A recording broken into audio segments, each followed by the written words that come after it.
নমস্কার, কেমন আছেন সবাই? গ্রিন গ্রাম অ্যান্ড কুকিং চ্যানেলের আরও একটি নতুন রান্না নিয়ে আমি চলে এসেছি। আর এখানে দেখতেই পাচ্ছেন আজকে একটা বড় শোল মাছ নিয়েছি। আর আমি শোল মাছটা রান্না করে দেখাবো। আজকের আমি বানাতে চলেছি শোল মাছের কোরমা কালিয়া। আজকে কিভাবে শোল মাছটা রান্না করব দেখুন প্লিজ, পুরো ভিডিওটি দেখার জন্য সবার কাছে অনুরোধ রইল। আমি এখানে মাছটা কেটে নিচ্ছি।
দেখায় একটা জিনিস,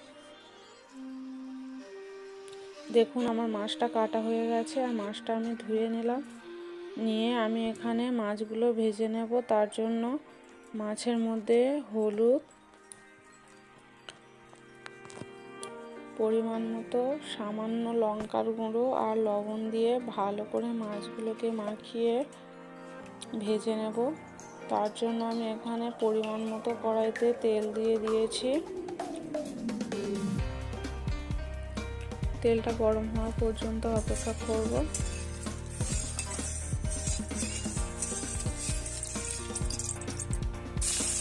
তেলটা গরম হয়ে গেছে, এবার একে একে মাছগুলো দিয়ে আমি ভেজে নেব ভালো করে।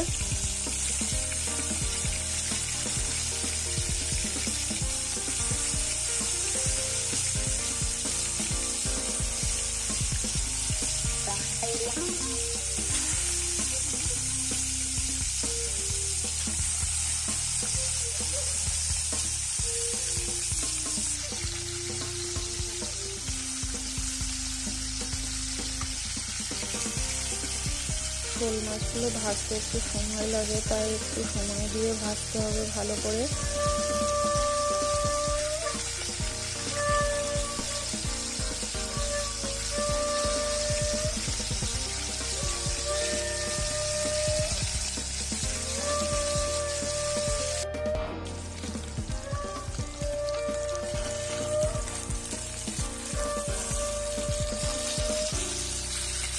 মাছগুলো এপিট ওপিট উল্টে ভালো করে একটু লাল লাল করে ভেজে নিতে হবে।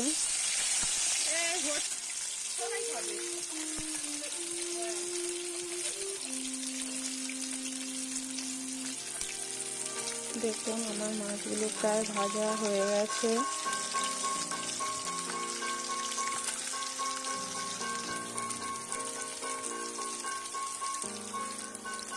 এবার আমি একটা পাত্রে মাছগুলো তুলে বাকি মাছগুলো ঠিক এইভাবে ভেজে নেব।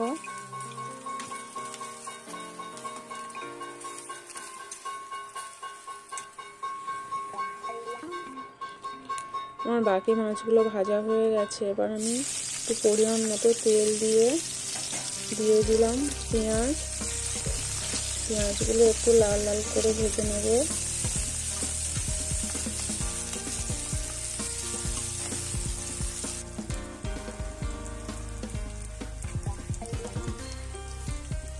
পেঁয়াজের মধ্যে একটু লবণ দিয়ে দিলাম, যাতে পেঁয়াজটা তাড়াতাড়ি একটু নরম হয়ে যায় আর ভাজতেও সুবিধা হয়।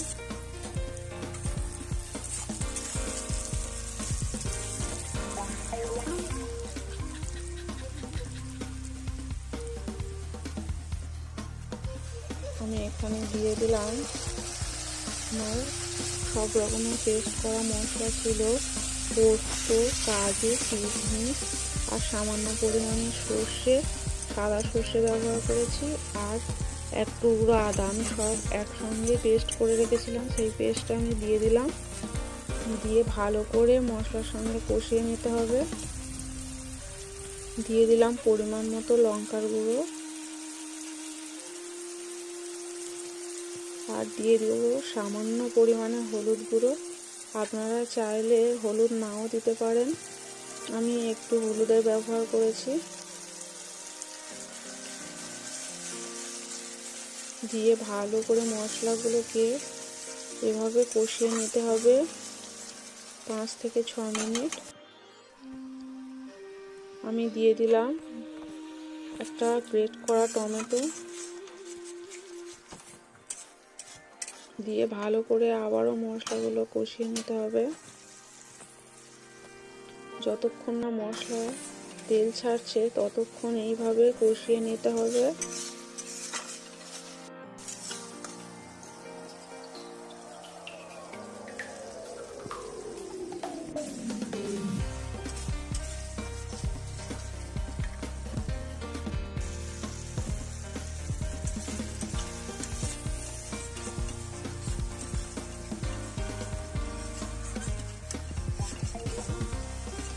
দেখুন প্রায় মশলাটা আমার কষানো হয়ে গেছে। আমি আর কিছুক্ষণ মশলাটাকে এইভাবে কষাবো।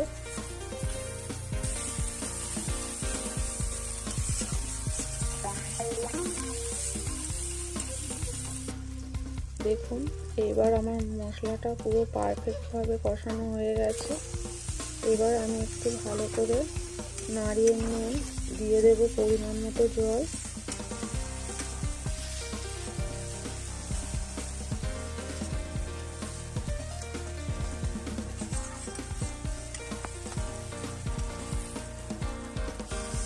দিয়ে দিলাম পরিমাণ মতো জল। আমি এখানে বেশি জল দেবো না, কারণ কোরমাটা ঝোল হবে না, একদম মাখা মাখা হবে। দেখুন আমার ঝোলটা ফুটে উঠেছে। আরও মিনিট 2 ফুটিয়ে নিয়ে আমি মাছগুলো দিয়ে দেব।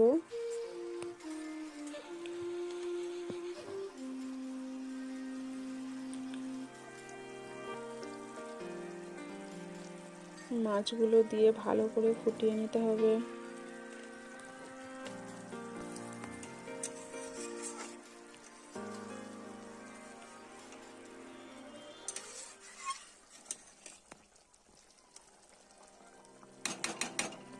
একটা ঢাকা চাপা দিয়ে মাছগুলো এভাবে প্রায় 7 মিনিট ফুটিয়ে নিতে হবে।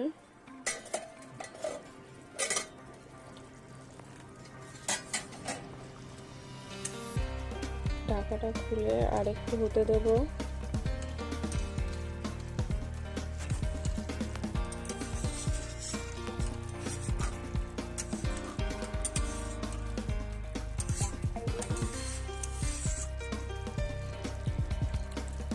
আপনারা যে কোনো মাছ দিয়ে এইভাবে ট্রাই করতে পারেন।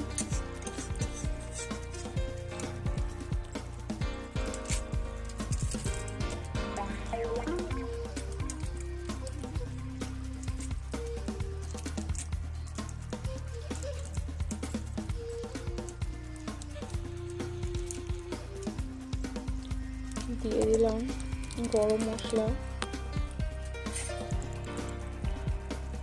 গরম মশলাটা দিয়ে একটু মাছের সঙ্গে মিশিয়ে দেব।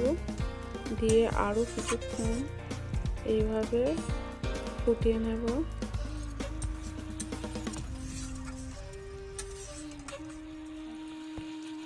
দেখতেই পাচ্ছেন তরকারির রংটা কত সুন্দর দেখতে হয়েছে।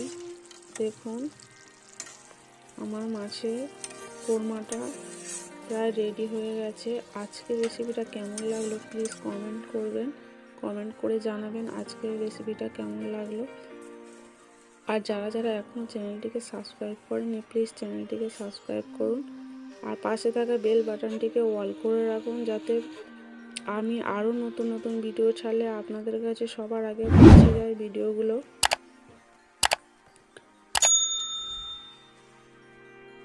প্লিজ ভালো থাকবেন, সবাই সুস্থ থাকবেন।